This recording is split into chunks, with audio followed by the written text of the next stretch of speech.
Good morning student.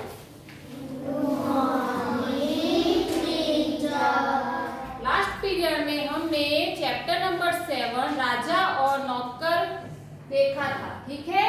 उसमें हम यहाँ तक आए थे। क्या देखा था हमने कि राजा ने 3 नौकर के ऊपर नजर रखने के लिए चौथा नौकर रखा। यहाँ तक हमने पढ़ा था। चलो अब हम आगे पढ़ते हैं। अगली रात तीनों को दूध लेते देख चौथे ने वही कहा। अगली रात यानी नेक्स्ट डे, रात को तीनों को दूध लेते देख, तीनों यानी 3 नौकर को दूध लेते हुए देखता है। कौन देखता है? चौथा नौकर। चौथे ने वही कहा। चौथा नौकर देख रहा था तो उसने क्या कहा? जो दूसरे और तीसरे ने कहा था। दूसरे और तीसरे नौकर ने क्या कहा था? कि मुझे भी थोड़ा दूध दो। वैसा ही चौथे नौकर ने भी कहा, किंतु अब की बार वे उसे दूध देने को तैयार नहीं थे। किंतु यानी लेकिन, अब की बार इस टाइम वे उससे दूध देने को तैयार नहीं थे। कौन दूध नहीं दे रहा था? अगले जो 3 नौकर थे ना, वो चौथे नौकर को दूध देना नहीं चाहते थे, क्योंकि यदि बाकी दूध भी दे दिया तो क्या पानी का गिलास लेकर राजा के पास जाएंगे? उन लोगों ने क्या सोचा? यदि चौथे को भी दूध दिया तो ग्लास में दूध बचेगा ही नहीं, सिर्फ पानी ही रह जाएगा, ठीक है। तो हम क्या पानी का गिलास लेकर राजा के पास जाएंगे? तुम लोग चिंता मत करो, मेरे पास एक तरीका है, चौथे ने कहा। चौथे नौकर ने क्या कहा 3 नौकरों को कि तुम लोग चिंता मत करो, मेरे पास एक तरीका है। मेरे पास एक तरीका यानी उपाय, सॉल्यूशन। उसके पास एक सॉल्यूशन था। क्या था? सुनो।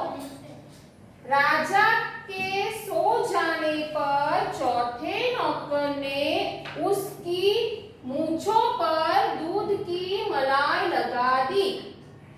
क्या सॉल्यूशन था चौथे नौकर के पास?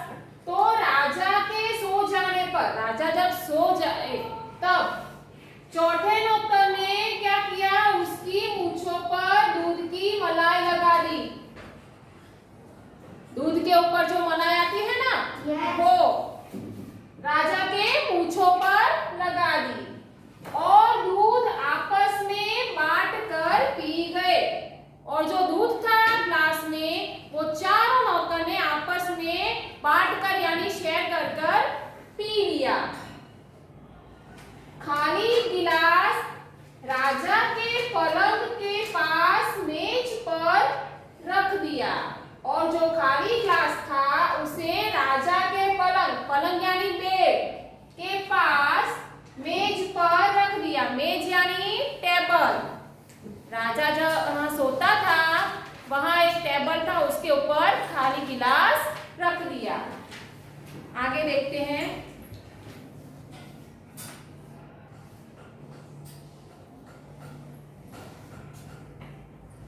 जब सुबह राजा की नींद खुली तो उसने चारों नौकरों को बुलाया और पूछा।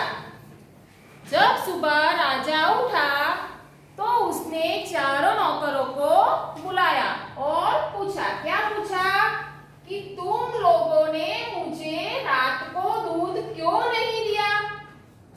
राजा ने पूछा कि तुम लोगों ने मुझे दूध क्यों नहीं दिया? एक ने कहा, महाराज आपने दूध पिया था। एक नौकर बोला। क्या बोला? कि महाराज आपने तो दूध पिया था। दूध की मलाई अब भी आपकी मूंछों पर लगी है। चौथे नौकर ने लगाई थी ना दूध की मलाई। हाँ, तो नौकर ने क्या कहा कि मलाई तो अभी तक लगी हुई है। जब राजा ने शीशे में अपनी मूंछों पर मलाई लगी देखी तो कहा, राजा ने क्या किया, अपना मुंह शीशा यानी मिरर आईना उसमें देखा तो क्या देखा कि मूंछों पर मलाई लगी हुई है। तो राजा ने क्या कहा, हाँ मैंने दूध पिया होगा। राजा ने कहा शायद मैंने दूध पिया होगा क्योंकि मेरी मूंछों के ऊपर मलाई लगी हुई है। रानी ने चारों नौकरों की हरकतों को पूरी तरह से पर्दे के पीछे से देख लिया था।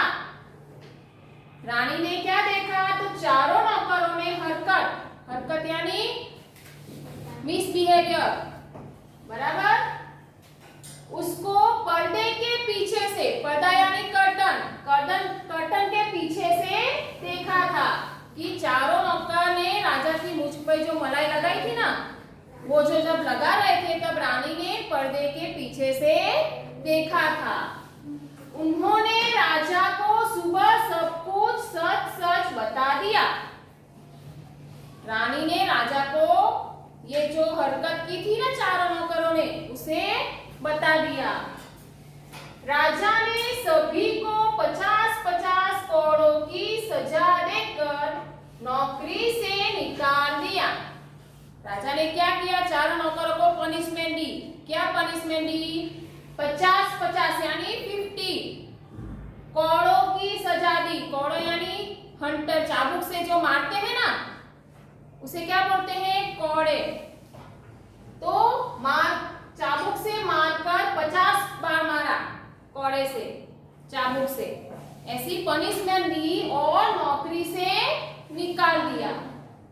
महामंत्री की सलाह से राजा ने बूढ़े नौकर के ईमानदार और भरोसेमंद बेटे नागेश को नया नौकर रख लिया। महामंत्री यानी सेक्रेटरी की सलाह से राजा ने बूढ़े नौकर के, राजा का जो बूढ़ा नौकर था ना पहले वाला, उसके ईमानदार और भरोसेमंद, ईमानदार यानी ऑनेस्ट और भरोसेमंद यानी रिलायबल, बेटे का नाम क्या था, नागेश।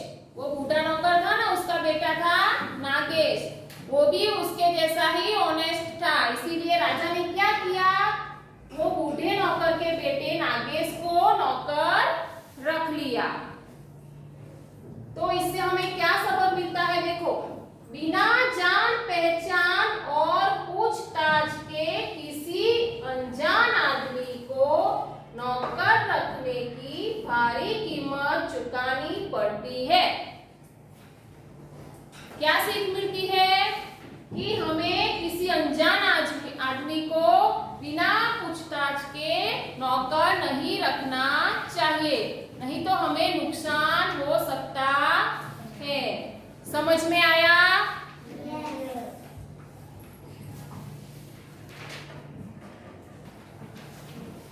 तो अब हम इस चैप्टर के मीनिंग्स देखेंगे। तो पहला है ईमानदार, नेक, ऑनेस्ट। ईमानदार, नेक, ऑनेस्ट। दूसरा है शक, संदेह, डाउट। क्या बोलते हैं, शक, संदेह, डाउट। तीसरा है एक रोज यानी एक दिन, वन डे। फिर है शिकायत, शिकायत यानी उलाहना, कंप्लेन करना। फिर है हरकत, हरकत यानी गतिविधि, एक्टिविटी, उसको क्या बोलते हैं, अनडिजायरेबल बिहेवियर। क्या बोलेंगे, अनडिजायरेबल बिहेवियर। फिर है कीमत, मूल्य यानी प्राइस, कॉस्ट, क्या बोलेंगे, कॉस्ट। फिर है भरोसेमंद यानी विश्वास पात्र, जिस पे हम भरोसा कर सकते हैं वैसा, उसे क्या बोलेंगे, रिलायबल। क्या बोलेंगे, रिलायबल। तरीका तरीका यानी उपाय, सॉल्यूशन। फिर है रात, रात्रि, नाइट। ये मीनिंग आपको अपनी नोटबुक में 1 टाइम लिखने हैं with a good hand writing. Okay, thank you.